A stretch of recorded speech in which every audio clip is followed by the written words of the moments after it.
avui ens toca el financer i més precisament ve, com diuen, com l'anell al dit, parlar d'aquestes coses aquests dies o aquesta temporada que el mercat està incert, provocat per tot el que sabem, doncs ve molt bé. Per tant, donar les gràcies a l'Eduard Marcons, el director de la banca institucional de Caixa de Catalunya i Balears, de la Caixa d'Enginyers, i el nostre conferenciant d'avui també, el José Garrido, que és gestor i analista de renda variable i mercat de capitals del grup de la Caixa d'Enginyers. Simplement la meva intervenció de presentació, anem a dir, dels ponents i de la jornada ha d'anar per força posant damunt de la taula els grans reptes i la gran incertesa que s'està provocant al mercat, probablement provocat en gran part per la guerra d'Ucraïna, però no només, o sigui, el comportament de la inflació, que està fent una puja de preus a tots els mercats europeus important. Aquest és un dels temes que pot provocar canvis en la gestió financera del futur, com, naturalment, l'encariment, pujada de preus de l'energia per moltes indústries, això, i de les matèries primes, posarà un encariment de la producció, i si posa un encariment de la producció, la pena o el perill en un moment determinat és que hi pot haver una recessió de ventes, hi pot haver una recessió de compres, i si passa totes aquestes coses, com se reacciona davant de la inflació. Ja ho diuen els entesos, és a dir, si al final tots els preus pugen i no s'inverteix, últimament pujaran els tipus d'interès, i això comportarà una de les situacions financeres, diguéssim, d'inestabilitat financera, com ja hem viscut alguna altra vegada. A veure on som, esperem que amb la jornada d'avui se'ns aclareixi bastant. A mi m'agradaria afegir, dintre dels comportaments i les causes del que està passant últimament, i no podem deixar-ho, a la situació política. Les eleccions franceses, entre altres coses, també han d'haver tingut alguna cosa a veure amb tot plegat. És a dir, França no està reaccionant com reaccionaria si hi hagués un govern estable, està reaccionant perquè té eleccions i, per tant, no està fent el que hauria de fer una Europa unida per frenar tot aquest tipus de caos que hi ha, sobretot amb la pujada de preus d'energia i matèries primes i el comportament de la inflació. Això què ha donat? Ha donat que els valors, veiem uns comportaments al món de la borsa i al món de les accions inestable, n'hi ha que surten afavorits, però n'hi ha que surten molt perjudicats i, per tant, voldríem saber cap a on va el mercat. No cal dir que les persones que estan més preocupades també ara és el comportament dels fons d'inversió i els comportaments dels actius financers que puguin tenir treballant en els bancs. De tot això, crec que és bo que avui el José Garrido, ens en faci 5 cèntims i que ens descrigui més o menys com estan aquests financers i quina opinió té, en aquest cas, la Caixa d'Enginyers davant d'aquesta incertesa, davant d'aquest panorama, que ens obri una miqueta la ment i ens aclareixi dubtes i incerteses. Bé, sense més dilació, que diuen, dono la paraula al José Garrido, gestor analista de renda variable i mercat de capitals del grup Caixa d'Enginyers, ja ho he explicat, i quan ell acabi, d'aquí uns 40 minuts, una cosa així, aproximadament, o una horeta com a molt, doncs hi haurà la clausura de la jornada que la farà l'Eduard Marcons. Entremig, hem deixat un torn obert de preguntes, perquè tots els que estem aquí, si tenim algun dubte o alguna cosa, ens l'anem apuntant a mesura que faci l'intervenció i al final podem fer les intervencions via xat, si voleu, en qualsevol moment podeu escriure i la Eva ho moderarà, i si no, després, al final de la jornada, directament cada un de nosaltres hi podem preguntar el que ens sembla. Així doncs, José, endavant, i el micro i la pantalla i la cambra de balls és teva. Molt bé. Moltes gràcies, Josep Maria. Gràcies, Eva. Gràcies, Carles. Sobretot, en primer lloc, m'agradaria donar les gràcies a la Cambra de Comerç de Valls per la invitació que ens han traslladat per fer aquesta ponència. La veritat que, com deia el Josep Maria, és un moment força interessant i podrem tocar diversos temes que de forma general Josep Maria ja ha introduït. I també els assistents, perquè tots anem molt atafegats de feina, d'horaris, etc. I agrair-vos la vostra assistència encara que sigui telemàtica. Nosaltres farem una presentació en la qual donarem una pinzellada general de 3 grans blocs. El primer punt serà, parlarem del que parla el títol de la ponència, que és de geopolítica, i ja veureu a continuació que no només ens centrarem en el cas rus i d'Ucrània, perquè malauradament els focus geopolítics estan més extesos del que a priori un pot tenir al cap i un pot seguir els mitjans de comunicació més generalistes. Després parlaríem una mica de política econòmica, en concret de política monetària i política fiscal, més que res perquè són 2 eines molt potents per navegar a nivell macro en aquest entorn i, finalment, això com es tradueix en termes d'expectatives sobre els actius financers. El Josep Maria ha comentat la borsa, perquè probablement és la més seguida, però nosaltres donarem unes breus pinzellades sobre el crèdit corporatiu, entès com les emissions de deute que fan les companyies als mercats de capitals, també el deute públic i, finalment, altres tipus d'inversions, com poden ser les inversions alternatives. Tot això en 3 blocs i, com ha comentat el Josep Maria, posteriorment deixaríem un espai per preguntes i respostes que espero no menjar-me, perquè m'interessa sobretot conèixer les inquietuds dels assistents i resoldre o intentar resoldre els dubtes que puguin haver en aquest sentit. A la diapositiva número 2, el que veiem és una mica, perdó, a la número 3, és l'agenda que ja us he comentat, fronts geopolítics actius a nivell mundial, política monetària i política fiscal, d'on venim i cap on anem. És molt important tenir la foto en retrospectiva i en perspectiva, implicacions a nivells d'actius financers i, finalment, el torn de preguntes que hem comentat. A la diapositiva número 4, per iniciar, per encetar la presentació, el que hem fet és parlar o tractar d'exposar els fronts geopolítics a nivell mundial. Sobretot això és interessant en un moment en el que tothom té al cap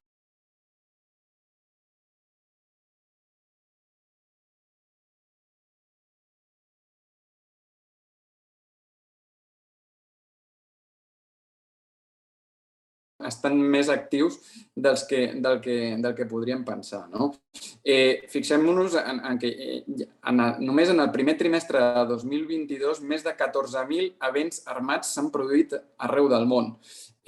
Incidents, i aquí es comptabilitzen un a un, incidents de tot tipus, des de rebels, des d'enfrontaments a nivell governamental, etc. O sigui, la geopolítica està calenta a Àfrica, també a Àsia i també a Europa, com no pot ser d'una altra manera en el cas de Rússia i Ucrània. Però és important tenir-ho present perquè moltes vegades només ens fixem en el més proper, però malauradament els problemes estan més extesos del que pensem.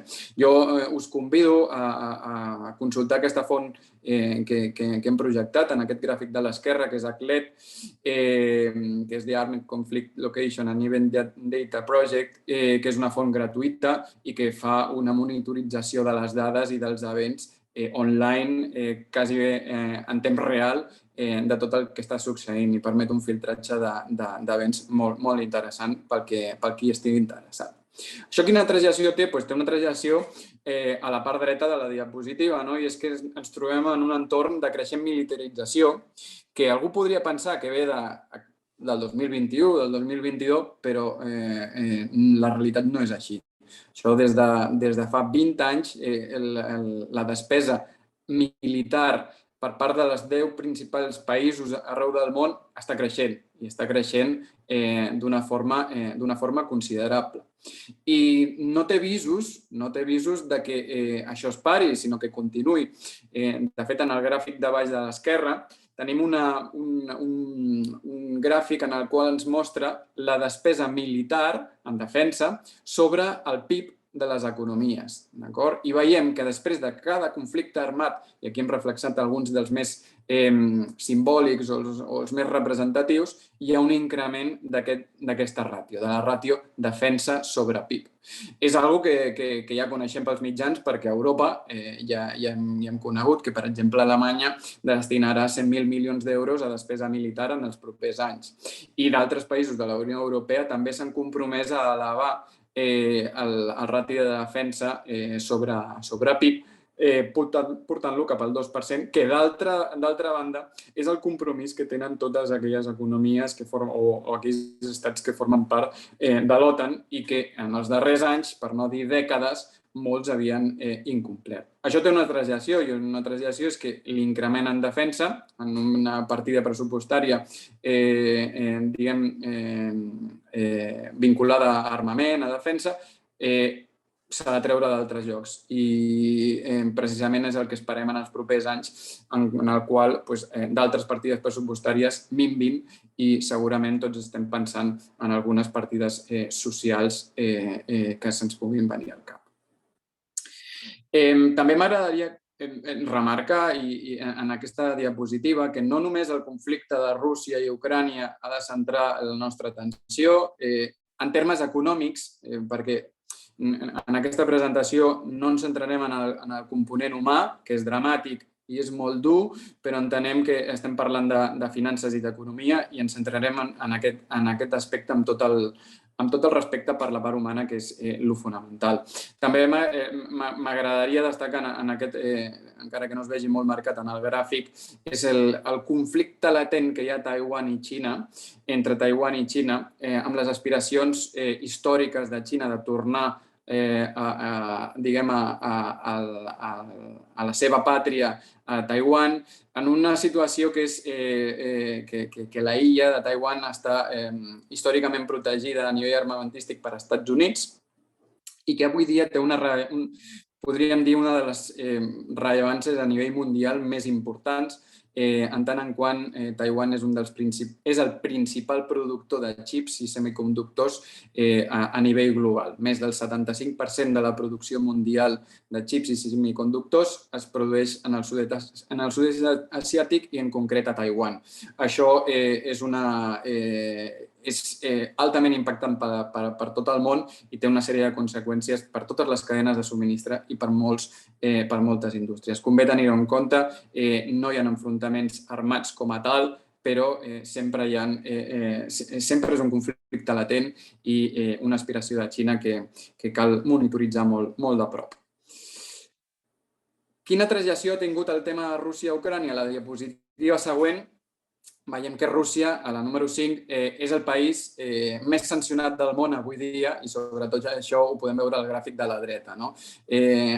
Fins al 22 de febrer, 23 podríem dir que és la data de la invasió, de la matinada, del 23 al 24 de febrer, Iran era el país més sancionat, ara ho és Rússia. Aquí tenim algunes, a la part esquerra, algunes de les principals sancions que Europa i Estats Units han imposat a Rússia i com sabeu estan en evolució i de fet en el cas europeu ja estem en el 5è paquet de sancions. Són sancions, com sabeu, que són controvertides en el sentit de que també són selectives per part dels països que imposen la sanció, és a dir, hi ha un component econòmic darrere que s'ha de vigilar i, com indicava el Josep Maria, la banda energètica té un component cabdal dintre d'aquest paquet de sancions perquè els països sancionadors no volen, d'alguna manera, tirar-se pedres a la seva taulada. A la següent diapositiva, a la número 6, hem tractat de reflectir, diguem, quin és i a la següent, a la posterior, quina és la rellevància de Rússia dintre del panorama econòmic a nivell mundial. A la part de l'esquerra tenim què importa al món a nivell global d'aquests 3 països, els 3 països afectats. I hem inclòs Bielorússia, perquè és un país, com bé sabeu, que és satèl·lit o està protegit per la Federació Russa i d'alguna manera també té una importància molt cabdal en el tema agrícola per la part de fertilitzants. És el punt vermell. És important destacar que a nivell de matèries agrícoles, algunes molt essencials, com el blat o l'ordi, ja sigui per consum final o com per manufactura i per altre tipus de béns, aquesta zona és productora a nivell mundial entre el 10-20% de tota la producció mundial. És algo molt important. I d'altra banda, a nivell energètic, sobretot per una regió com Europa, que és altament dependent de Rússia en termes energètics, és important veure la divergència de dependències dels estats de la Unió Europea. Aquí ho reflectim en el gràfic del mig en termes de gas i a la dreta en termes d'importació total d'energia. Veiem que la Unió Europea importa el 40% del gas que necessita de Rússia i, d'altra banda, la Unió Europea en el seu conjunt importa el 60% de les seves necessitats energètiques de fora. Per tant, podem concloure que Rússia és un actor molt rellevant per la Unió Europea en termes d'aprovisionament d'energia, no només en termes de volum, sinó també en termes de preu, perquè són contractes que d'alguna manera s'han respectat al llarg del temps i el preu és una variable molt rellevant. A la següent diapositiva, a la número 7, hem volgut reflectir aquest conflicte de Rússia i Ucrània té un impacte desigual a nivell del món. Nosaltres a Europa tenim un impacte fonamentalment energètic i també podríem parlar de divergències perquè els països centreeuropeus i de l'est estan més exposats que els països que estan a l'oest, però arreu del món l'impacte, com dèiem, de la producció en termes agrícoles també té un component desigual, sobretot per a aquells països que són la cistella de béns està altament influenciada per als preus de l'alimentació o els preus de les matèries agrícoles. Aquí hem reflectit al gràfic de l'esquerra una sèrie de països, un estudi d'un think tank europeu, que és Bruegel, en el qual es reflecteix quina és la importància de les importacions de cereals per a aquests països. Són importants aquests països en la configuració global? No, probablement el seu impacte a nivell global sigui més marginal del que podríem pensar. També hem inclòs algunes potències com Espanya, Xina o Portugal, per d'alguna manera il·lustrar o fer la comparativa. Però sobretot ens interessa perquè aquests països, i diversos d'ells, sobretot els que estan al nord d'Àfrica, ja van tenir un esclat de conflictivitat a principis del 2010, 2011, 2012, amb el tema de la primavera àrab. La conflictivitat social es va incrementar, no només per uns règims polítics decadents o deteriorats, sinó pel descontent social, pel que comentàvem, perquè dintre de la cistella de béns de consum, el pes dels aliments en aquests països és molt més elevat que no pas a Occident. I, per tant, una alça dels preus de les matèries primes té un impacte molt més important per a aquestes famílies. De fet, és lògic pensar que les rendes més baixes estan més penalitzades en aquest sentit i esperem que no, però en cas de continuar aquests preus dels aliments, com veiem al gràfic superior de la dreta, que és l'índex de la FAO, que ha tornat a màxims històrics amb creixements interanuals molt, molt elevats, es puguin traduir en conflictivitat social. Conflictivitat social que ja comencem a veure, per exemple, al Perú hi ha hagut un esclat de conflictivitat vinculat també al tema de transport i l'energia, però també pel descontent social i per l'alça de preus. I d'altres països, per exemple, el cas a l'Àsia de Sri Lanka, també s'han vist obligats a aturar les manifestacions perquè la gent està molt descontenta amb l'alça dels preus dels aliments i de l'energia. No són pocs els països que estan acudint en aquests moments, sobretot en països emergents, a l'FMI i al Banc Mundial a sol·licitar línies d'ajuda per, d'alguna manera, pal·liar la situació que estan vivint les seves economies i, per suposar, les seves llars i les seves indústries. Passem a la diapositiva número 8. Aquesta. Quina trajecció, dèiem, l'impacte de la crisi de Rússia i Ucrània a nivell global té un impacte residual. Ho veiem en el gràfic superior de l'esquerra del Financial Times i d'Oxford Economics, que s'espera que en termes de PIB, això és una estimació preliminar perquè això depèn, 1, de la intensitat del conflicte i 2, de la durada d'aquest. I a hores d'ara encara no podem tenir una foto final.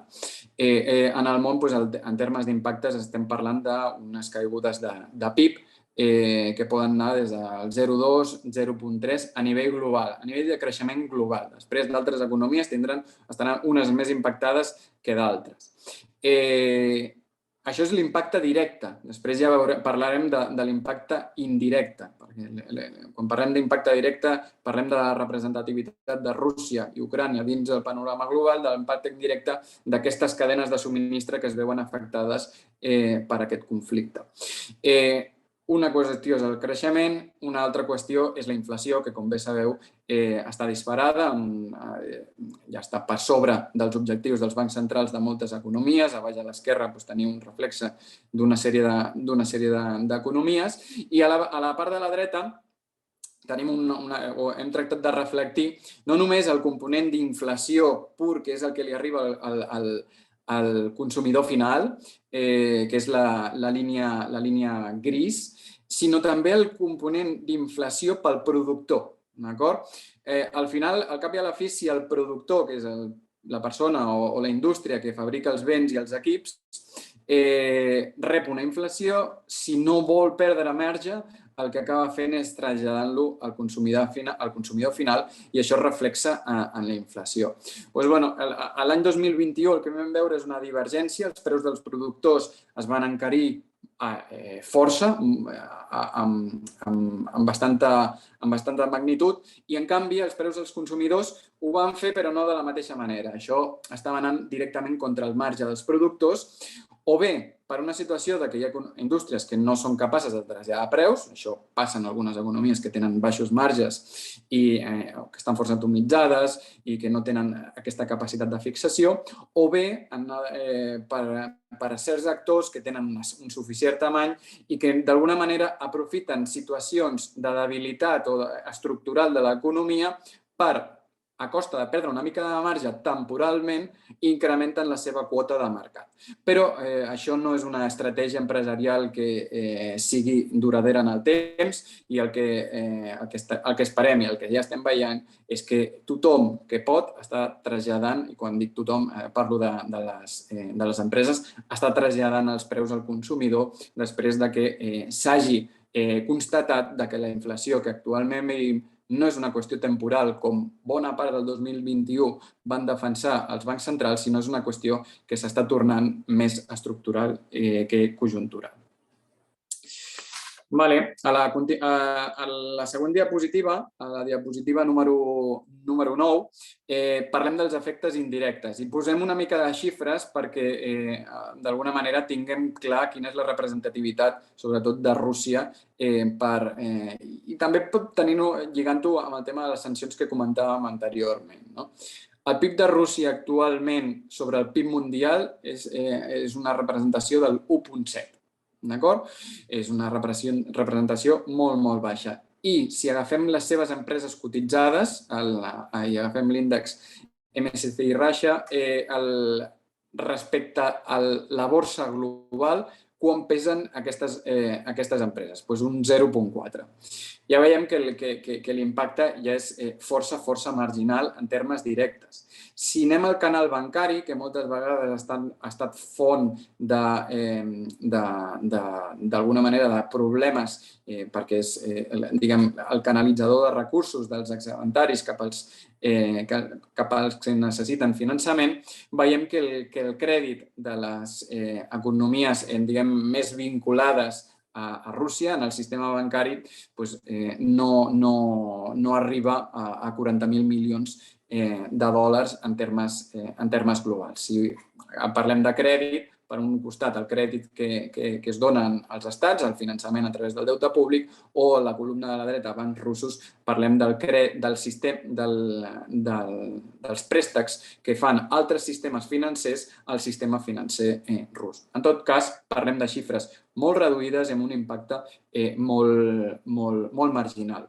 També ho constatem a nivell empresarial pur i dur. Hem agafat dos exemples, el cas de les empreses europees, de l'Stoxx 600 i en el cas de les americanes, de l'Standard & Poor's 500, el que veiem és que les empreses que estan més vinculades en termes de facturació al país rus tenen un percentatge de les ventes força baix. En el cas d'europeu representa en termes mitjans un 1% de la facturació total d'aquestes 600 companyies més grans a nivell d'Europa. En el cas dels Estats Units només hem reflexat les 5 companyies més exposades, però parlem d'exposicions també molt marginals. I d'altra banda, també el que hem vist i hem constatat a nivell de premsa i de decisions corporatives que per un costat unes han estat voluntàries i d'altra banda han estat forçades, perquè ja també hem vist algunes corporacions que d'alguna manera han estat empitjades per part dels governs a sortir del país perquè proactivament no ho estaven fent. Aquí tenim un reflexe de quines són les més exposades en termes d'empleats i establiments o posicions físiques dintre del país. D'acord?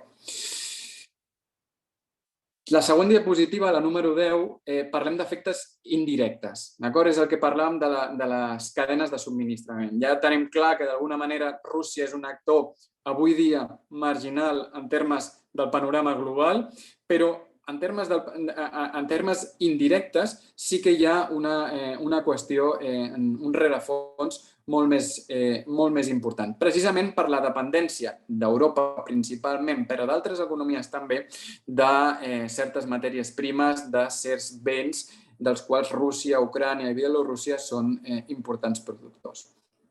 El tema de les cadenes de subministrament és una qüestió que ja durant 2021 i la segona part del 2020 podríem extrapolar-ho en general a tot el període pandèmic, des de març del 2020, ha estat molt present.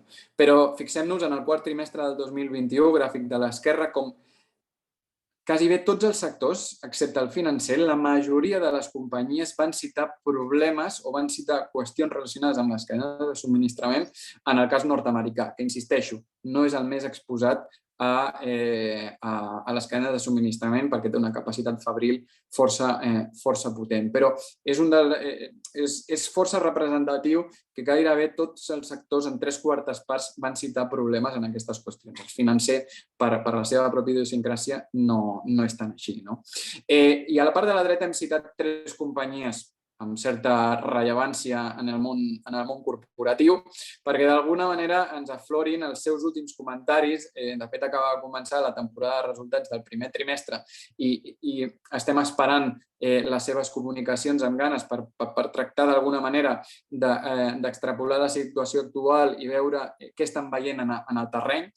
Aquestes cites estan extretes de les últimes compareixences en el darrer mes i mig i, per exemple, en el cas de Colgate, companyia americana de pasta dentífrics, de productes per la llar, el que ens diuen és que la inflació per ells és estructural i no temporal, i és una cosa que no només diu Colgate, sinó moltes empreses nord-americanes, fins i tot abans que els bancs centrals diguessin o comencessin a dir que la situació es perllongaria en termes d'inflació més del que estimaven inicialment.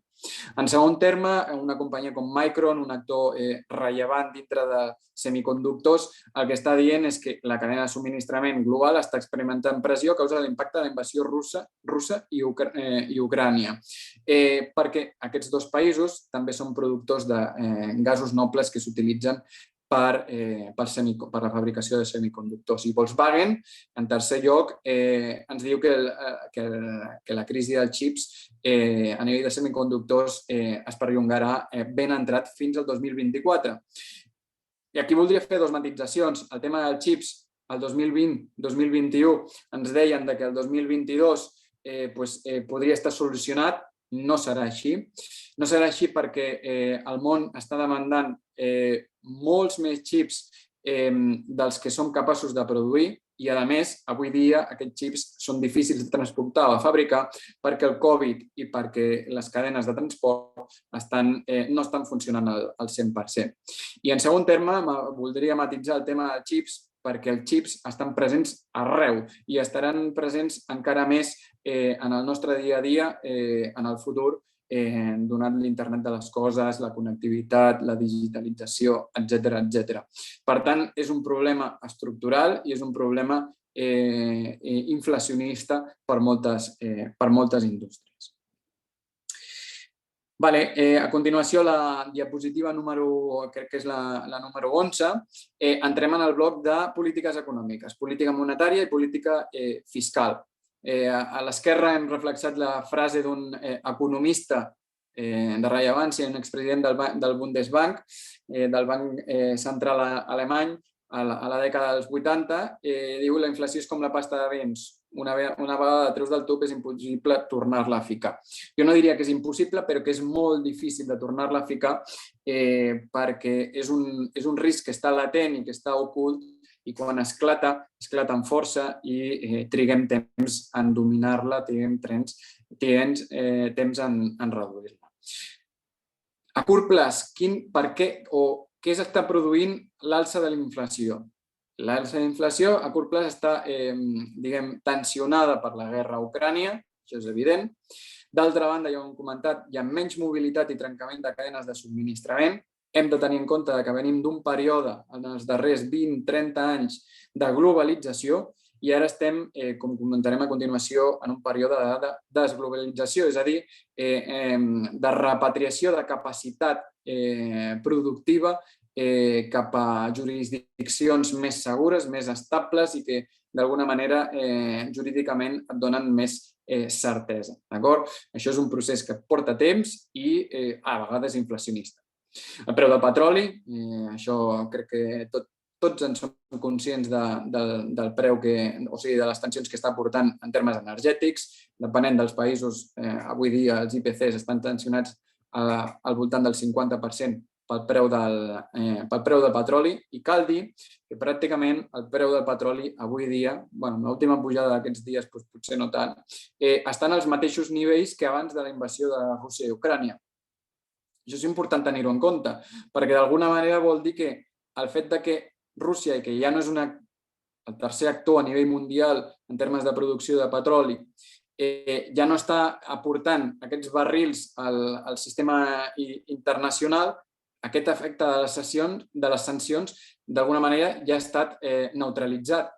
Per tant, com és possible que tinguem un barril de petroli al voltant de 100 o per sobre de 100 dòlars al barril en una situació en què les sancions en termes de petroli ja estan amortitzades. La resposta a això és que portem molts anys d'infrainversió en termes de petroli, de nova exploració, i les conseqüències estan manifestant-se ara. La demanda, una vegada el Covid, d'alguna manera ja està retrocedint, cas de Xina a part, o cas de la política xina de tractament del Covid a part, millor dit. Per tant, la demanda és sòlida, és sana, en canvi l'oferta porta anys reduint-se. Per tant, és un problema important. I si a més hi ha un problema amb el tercer productor perquè el sanciones i perquè no aporta el que havia d'aportar, doncs això tensiona encara més el preu del barril. A mig llarg plaç, aquesta situació geopolítica com ens impacta? increment de la despesa pública és inflacionista, hem comentat el tema de defensa i armament, la desglobalització, les guerres comercials, també ho hem comentat, i la revolució verda, entès com les necessitats d'inversió per, d'alguna manera, impulsar tota l'agenda verda en termes de capacitat energètica, etc., també té un component inflacionista important. A la següent diapositiva, la número 12, el que veiem és que tenim clar que hi ha inflació, tenim clar que aquesta inflació és més estructural del que ens pensàvem a finals del 2020 i principis del 2021. Què estan fent els bancs centrals? Els bancs centrals estan començant a pujar tipus. Alguns més agressivament, alguns menys. I, a més, ho estan fent perquè les expectatives d'inflació a mig plaç no donen símptomes de retrocedir. Les típiques corbes a 5 anys continuen a nivells elevats. Aquí m'agradaria fer un incís, i és que hi ha un decalatge entre el comportament dels bancs centrals emergents, que són els que en primer lloc van patir el repunt de la inflació, perquè són economies molt dependents de les matèries primes, en termes generals, i, en canvi, els països desenvolupats van una mica endarrerits respecte als emergents. És aquesta la situació que tenim, aquesta divergència entre bancs centrals emergents i bancs centrals desenvolupats en termes de tractament o de contenció de la inflació. El que estem veient en els darrers comunicats dels bancs centrals emergents més representatius és que hi ha una vegada el primer cop de la inflació, la primera pujada forta ja l'han patit, estan d'alguna manera suavitzant els discursos i suavitzant les pujades de tipus i en algun cas començant a baixar per no deteriorar en excés la seva economia i no perjudicar les seves indústries i les economies domèstiques. Bé, la següent diapositiva parlem de l'altre component de la política econòmica que volíem tocar, que volíem d'alguna manera reflectir en aquesta presentació, i és la política fiscal. Tots som conscients, a la diapositiva següent ho comentarem, que una vegada va esclatar el Covid al març del 2020, a Occident, a Xina una miqueta abans, uns mesos abans, els països van fer un exercici de laxitud fiscal amb paquets importants de diners, d'injeccions a l'economia, i això d'alguna manera es nota en la part, diguem, en el quadre superior. Les economies avançades, a nivell de deute brut sobre PIB, fixem-nos com va pujar del 103 al 122 el 2019 i el 2020. Això és efecte de les ajudes fiscals o de l'impuls fiscal que van aprovar països com Estats Units i posteriorment la Unió Europea o el Japó o el Regne Unit. En canvi, les economies emergents van fer aquest esforç però en una menor magnitud. I d'altra banda, també s'ha de dir que aquestes economies parteixen d'una situació fiscal que els dona més marge d'actuació que les economies avançades. És a dir, tenim unes economies avançades endeutades a nivell públic i, per tant, amb poc marge d'actuació a nivell fiscal, i d'altra banda, les economies emergents menys endeutades i, per tant, amb més marge per actuar i per, d'alguna manera, tractar de contenir el cop, ja sigui de la inflació o sigui d'altres problemes a nivell econòmic. A la diapositiva crec que és la número 13, la següent, o la 14, aquí tenim l'esforç fiscal que comentàvem de 4 grans blocs, com Estats Units, Japó, la Unió Europea i Espanya, des de l'inici del Covid fins al 2025, que són els últims efectes d'aquests programes d'impuls que hem reflectit a la part dreta de la presentació. No els representarem, o sigui, no els comentarem més que res perquè en el cas dels Estats Units alguns d'ells ja estan vençuts o pròxims a vèncer, i en el cas de la Unió Europea tots som conscients del macroplan de 750.000 milions d'euros aprovat a l'eurozona a finals el segon semestre del 2020 i que d'alguna manera s'està endarrerint el seu desplegament. Diguem que la Unió Europea, per la seva càrrega burocràtica, la seva extensió i la seva divergència o poca homogeneïtat en els criteris dels països que la configuren, té un desplegament de les actuacions molt més, molt més reduït o d'alguna manera més suavitzat que d'altres economies més autònomes, com el cas del Japó o els Estats Units, que van impactar directament el 2020 i el 2021. Els efectes d'aquest impuls fiscal ja es comencen a reduir i en el període 2022-2025 en algunes economies encara es continuarà notant, però ja no serà el recolzament econòmic que teníem el 2020 i el 2021. D'acord, a la següent diapositiva entrem en el tercer bloc, l'últim bloc, que parlàvem sobre actius financers. Parlarem bàsicament de borsa o renda variable, millor dit, crèdit corporatiu cotitzat, deute públic i altre tipus d'estratègies, com per exemple les alternatives. En aquesta diapositiva el que hem tractat de reflectir és que les situacions geopolítiques o conflictes armats com el que estem visquent a Ucrània, ens agradi o no, la borsa podríem dir que els ha passat de llarg en el curt plaç. És a dir, és cert que hi ha un cert component a curt plaç negatiu o d'inestabilitat, com comentava el Josep Maria a l'inici de la presentació, però en el mig-llarg plaç, i en aquest cas, en el cas de Rússia, encara ha estat més evident, i podríem continuar parlant del curt plaç, els actius es recuperen ràpidament. A l'esquerra tenim principals xocs armats al llarg de la història o a l'últim segle i quin ha estat el comportament de la borsa americana. Veiem que el primer dia hi ha un cert impacte, un cert patró negatiu, que la caiguda és al voltant de mig dígit en termes generals, però la recuperació no triga més de 43 dies. Jo m'atreviria a dir que en el cas de Rússia i Ucrània ha estat menor de 30 dies. Això no és una que només succeeixi a la borsa, sinó a altres actius com els bons, el crèdit o l'efectiu. Ho hem remarcat en el gràfic de la dreta en vermell, tant el retorn com el risc s'han comportat en paràmetres anualitzats a mig plaç molt raonables. Per tant, ens agradi o no, i amb tots els matisos i amb tot el respecte, els conflictes armats són ràpidament absorbits pels preus borsaris i d'altres actius financers i les recuperacions solen ser bastant ràpides.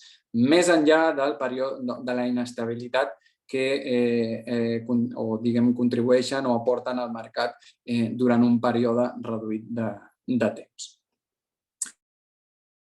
A la següent diapositiva, a la número 16, tenim el que nosaltres diem l'asset allocation o l'assignació d'actius. Quin és el nostre posicionament a nivell del grup Caixa d'Enginyers per actius que nosaltres hem traslladat internament i els nostres socis de cara al segon trimestre de 2022, que just ara l'acabem d'encetar, amb un horitzó de 6-9 mesos. És a dir, com ens posicionaríem en aquest segon trimestre, però de renda variable i Espanya, i en canvi són atractives. Creiem que les inestabilitats que comentàvem anteriorment i, d'altra banda, que el cicle de beneficis empresarials, sobretot del principal país que contribueix a l'índex emergent, que és Xina, creiem que encara no s'ha configurat del tot. Per tant, seríem una mica més cautes i tindríem una posició neutral. El cas d'Europa i d'Espanya, aquests lleugerament positius, està argumentat per unes valoracions que creiem que són raonables, i en el cas dels Estats Units, sobretot la caiguda del sector tecnològic que era esperada en un context d'inflació a l'alça, de tipus nominals i sobretot tipus reals a l'alça, també ha deixat unes valoracions bastant raonables amb uns creixements força interessants i també, per què no dir-ho, aquest lleugerament positiu és una manera de protegir-nos, tenir una exposició positiva però moderada a un mercat, el mercat borsari americà, que en moments d'incertesa sol tenir un comportament relatiu millor que la resta del mercat. Aquest seria una mica l'assignació d'actius a nivell de renda variable. En el cas de la renda fixa, comencem per la renda fixa corporativa, és el crèdit que les empreses cotitzades demanen als mercats de capitals a través de bons. Fonamentalment, aquí hem fet una pujada en la recomanació, una pujada generalitzada. És bàsicament donat que els nivells de spreads de crèdit, els diferencials de crèdit, l'accés de tipus d'interès que les empreses paguen sobre el tipus lliure de risc, si podem denominar alguna cosa el tipus lliure de risc, doncs creiem que ja és més atractiu sobretot que en anys anteriors i també que en trimestres anteriors, i per tant tenim aquest cert esbiaix positiu, sent selectius en els noms i sempre buscant una configuració d'una cartera ponderada entre noms cíclics que d'alguna manera estan més exposats als moviments de l'economia i d'altres sectors més defensius que tenen una certa protecció. En tot cas, l'aposta, o millor dit, la inversió en renda fixa corporativa sempre la vehicularíem a través de deute de curt i mig plaç perquè la situació de tipus d'interès encara no està estabilitzada i, per tant, podem tenir un risc de duració que no volem assumir. En el cas de la deute pública, estàvem altament infraponderats en l'esgraó més baix de l'escala i hem fet una petita pujada. Una petita pujada perquè pensem que els tipus nominals comencen a ser més atractius. Clar, si descomptem la inflació encara continuem perdent diners invertint en aquest tipus de deute, però sí que és cert que ja no és la situació altament negativa i que després en l'última diapositiva comentarem. Per tant, creiem que de cara al segon trimestre val la pena fer un esforç i pujar un esgraó. D'alguna manera, en l'assignació global d'una cartera també ens interessa que si pugem el pes en renda variable, també el pugem en renda fixa per equilibrar la configuració de la cartera. I finalment, en retorn absolut, sobretot, el que estaria més positiu, creiem que en aquests moments d'estabilitat és un tipus d'estratègia que funciona molt bé, i en el cas del dòlar aquí hem tingut més dubtes i hem adoptat una posició neutral, però probablement que has de continuar aquesta apreciació que estem visquent, sobretot derivada d'una situació de tipus d'interès als Estats Units molt alcista respecte a altres economies, com en el cas europea, doncs probablement podríem posar una lleugera infraponderació, però finalment ens hem decidit per aquesta neutralitat.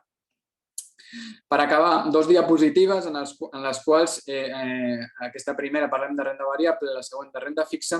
Hem parlat d'una situació geopolítica, quines han estat les actuacions a nivell de política econòmica i, finalment, l'assignació d'actius que nosaltres creiem que té més sentit en l'entorn actual, però no voldríem deixar de passar l'ocasió de tornar a insistir en que la inversió no només la podem fer amb el focus del curt plaç, que s'ha de tenir en compte, sí, però sempre s'ha de vehiculitzar a través d'un horitzó de llarg plaç. I aquí tenim 2 exemples fonamentals. A l'esquerra tenim un gràfic de 100 anys del cas americà, en el qual cap inversor perdria diners a 20 anys en termes anualitzats, descomptant la inflació, i en el cas del cash, quasi bé 1/3 de l'efectiu perdria diners en un període de llarg plaç. Si ens anem una vegada tenim en compte ajustada la inflació, no? Si ens anem en plaços més curts, doncs encara la situació és molt més evident en contra del cash respecte a l'estar invertit. I l'estar invertit moltes vegades ens porta aquest pensament de ara no és el millor moment d'estar invertit en borsa. Hem fet l'exercici, també un exercici de llarg plaç, utilitzant l'Standard & Poor's 500, de 20 anys en aquest cas. Estar plenament invertit és l'estratègia guanyadora sempre. És a dir, perquè mai encertarem estar fora del mercat els dies que els dies que el mercat cauen i sempre està invertits els dies que els mercats pugen. Això ningú ho ha aconseguit amb una duració d'una estratègia de llarg plaç. Ho han aconseguit en períodes curts. Per tant, la millor estratègia sempre és estar plenament invertit. Els números ho demostren. I si ho féssim encara més llarg plaç, també tindríem el mateix reflex.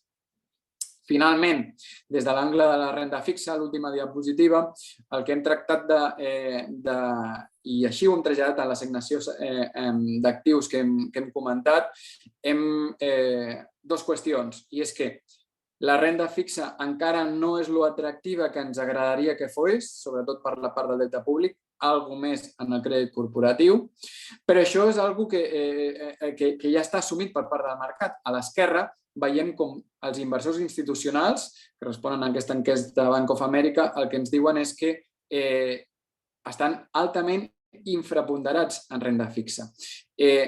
Prendre decisions d'inversió contra mercat quan el mercat ja està totalment fora de la inversió sol donar bones rendibilitats a mig i llarg plaç. Per tant, aquesta constructivitat que comentàvem anteriorment pot tenir sentit en aquests moments. I d'altra banda, com dèiem anteriorment, la situació de tipus ja no és la que era i, de fet, en el gràfic de la dreta veiem quin és el volum de deute global, públic i corporatiu, en circulació amb rendibilitats negatives. Això són milions de dòlars.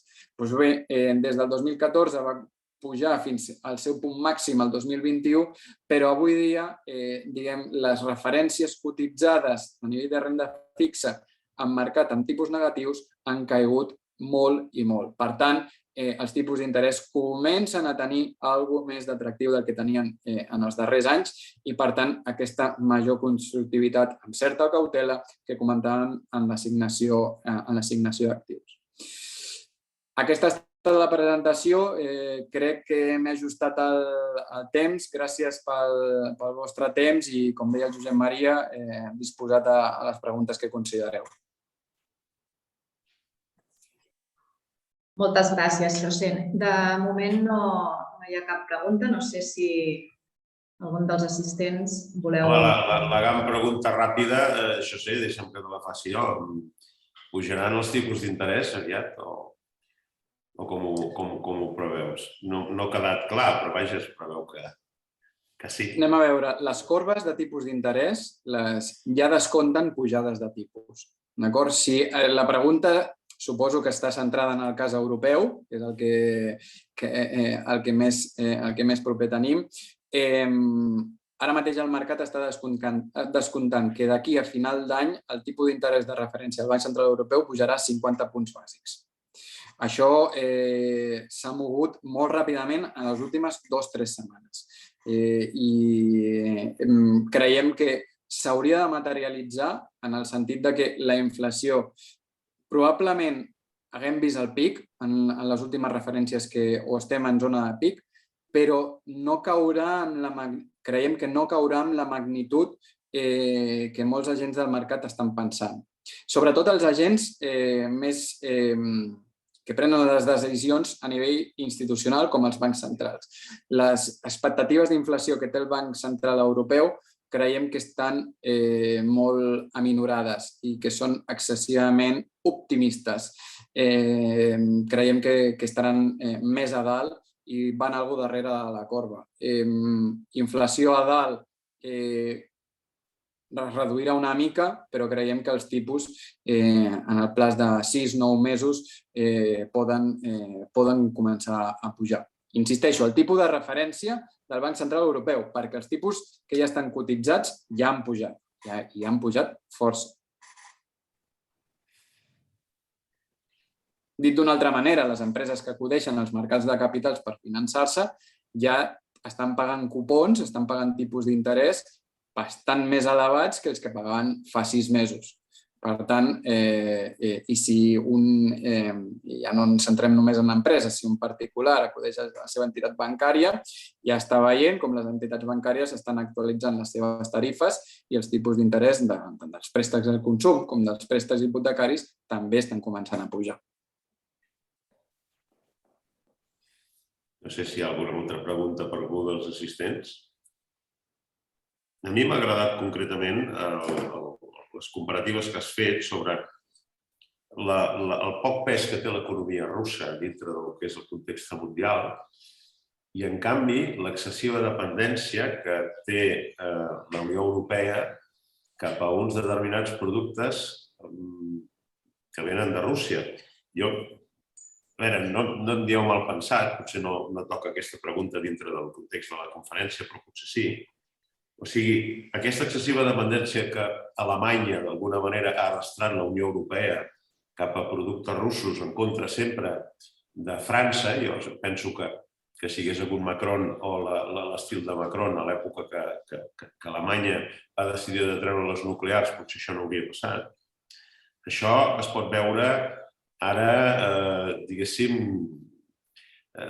França agafarà un paper. Si guanya Macron les eleccions, es preveu, i això només cal agafar la premsa francesa, que Macron vol agafar el timó d'Europa, vol agafar el paper que li tocaria a França i sobretot ara que no té la competència del Regne Unit. Anem a dir, ara Europa és França contra Alemanya d'alguna manera i ja està, ja no té la competència del Regne Unit. Clar, ells volen imposar la seva energia nuclear, que és la seva, que recordem que França és un gran productor d'energia nuclear, no només a França, sinó en tots els països del món. I, a més, s'ha volgut imposar d'alguna manera que dintre de la Unió Europea l'energia nuclear es consideri energia verda, per tant, energia no contaminant, i com que no és contaminant, per tant, és una energia que s'hauria d'imposar. Aquí a Catalunya i el Diari de Tarragona deia que el 2027 la Generalitat té previst tancar les nuclears, però abans del 2027 veurem que França té previst obrir 17 centrals nuclears noves, precisament moltes en llocs d'emplaçament d'antigues centrals nuclears. Per tant, el paper de França dintre d'Europa s'incrementarà. Es preveu, i això només ho dic sobretot perquè crec que és important llegir la premsa dels altres països, es preveu un escenari belicós, no vull dir militar, entre Alemanya i França. En efectes financers, la pregunta entenc que és difícil o que no estarà massa ben formulada, però a efectes financers, qui és més potent a Europa a nivell de l'Europa actual? Efectes financers, o sigui, efectes de confiança financer, qui és més potent? Alemanya amb el seu, anem a dir, aliatge amb Rússia, o França amb el seu aliatge, anem a dir, amb la llibertat europea. Ja sé que la pregunta és rara, però no vull deixar de pensar que Alemanya i Rússia és un pacte que els països a l'entorn d'Alemanya i els països a l'entorn de Rússia que han fet un pacte i aquest pacte no es desfarà, i França lluitarà contra un pacte, anem a dir, occidental diferent. A nivell financer, qui és més potent? A veure, avui per vi, la representativitat d'Alemanya dins la Unió Europea en termes econòmics i institucionals és més elevada que França. I si parlem en termes de política exterior, encara i de comerç internacional, sobretot, Alemanya també està per sobre de França. També estic d'acord amb tu que diguem, el llegat o la figura de Merkel va ser una posició molt important perquè això fos així i la figura actual encara ha de construir el seu propi relat i la seva posició en termes internacionals. Crec que hi haurà un cert trasbals de poder econòmic i geopolític d'Alemanya a França, com tu indiques, però també és cert que els alemanys s'han adonat compte de dues coses i han actuat ràpid perquè també tenen aquesta capacitat econòmica i capacitat fiscal per fer-ho. En primer lloc,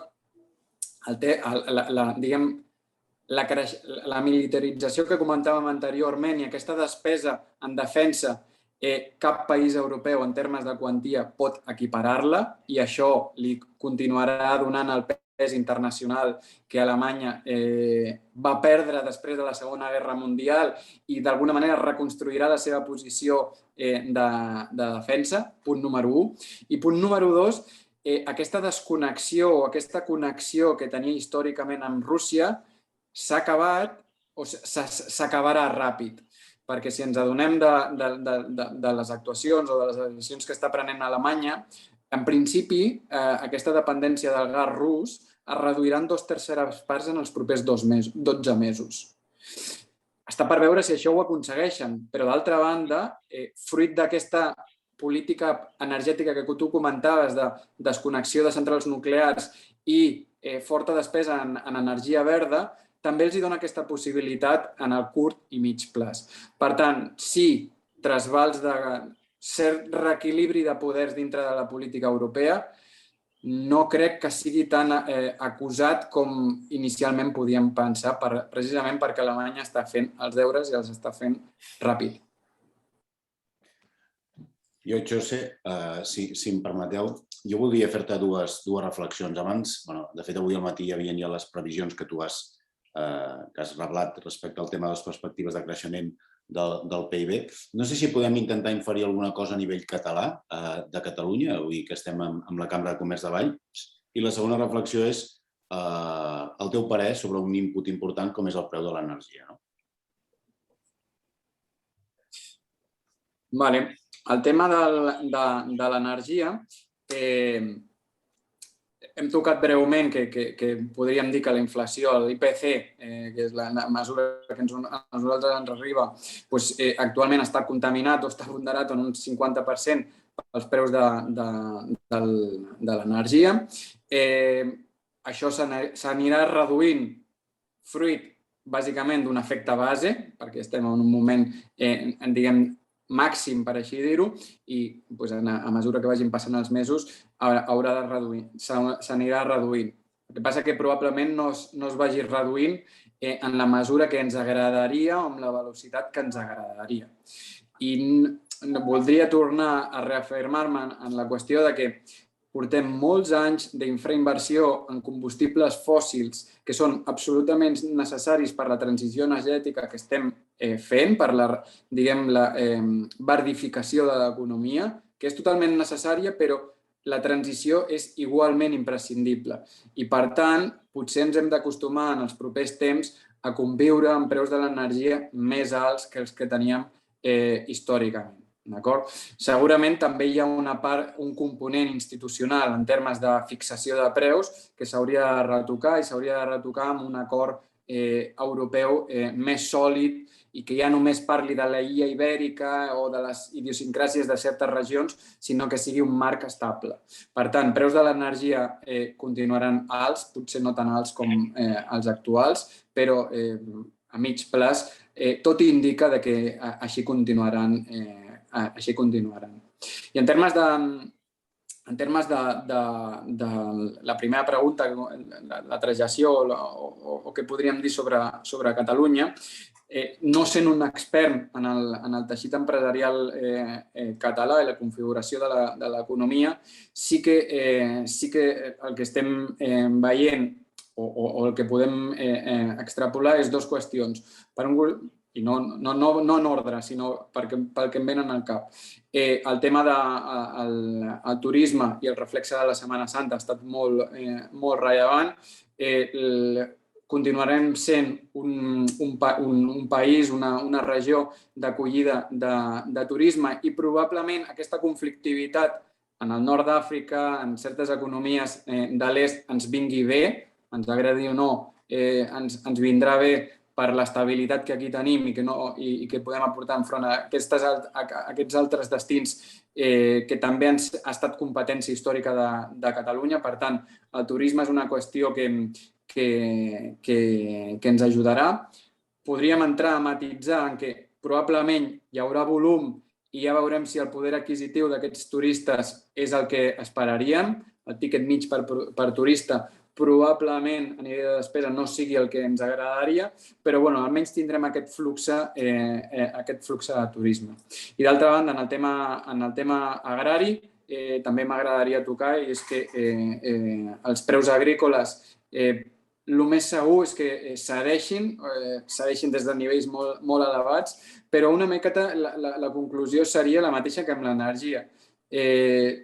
probablement tinguem un escenari o una situació de preus normalitzats més alts que els que havíem tingut en els darrers anys.